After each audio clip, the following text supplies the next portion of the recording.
ನಮಸ್ಕಾರ. ನನ್ನ ಹೆಸರು ವಂಜಾಕ್ಷಿ ಅಂತ. ನಾನು ಶಿಡ್ಲಘಟ್ಟ ತಾಲೂಕಿಂದ ಬೆಳ್ಳೂಟಿ ಗ್ರಾಮದಿಂದ ಬಂದಿದ್ದೀನಿ. ನಾನು ಇಲ್ಲಿ ಬರಬೇಕಾದ್ರೆ ಓಂಶಕ್ಕಮ್ಮ ದೇವಸ್ಥಾನಕ್ಕೆ ಸ್ಟಾರ್ಟಿಂಗಲ್ಲಿ ಒಂದು ಪೇಷಂಟ್ ಆಗಿ ಬಂದೆ, ಅನಾರೋಗ್ಯದಿಂದ ಬಂದೆ.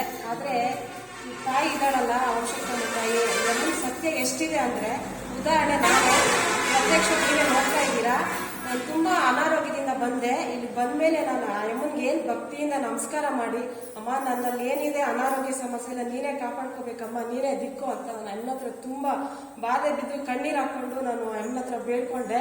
ಆದರೆ ಇವತ್ತು ಇಷ್ಟು ಆರೋಗ್ಯವಾಗಿದ್ದೀನಿ ಅಂದರೆ ಆ ತಾಯಿನೇ ಕಾರಣ.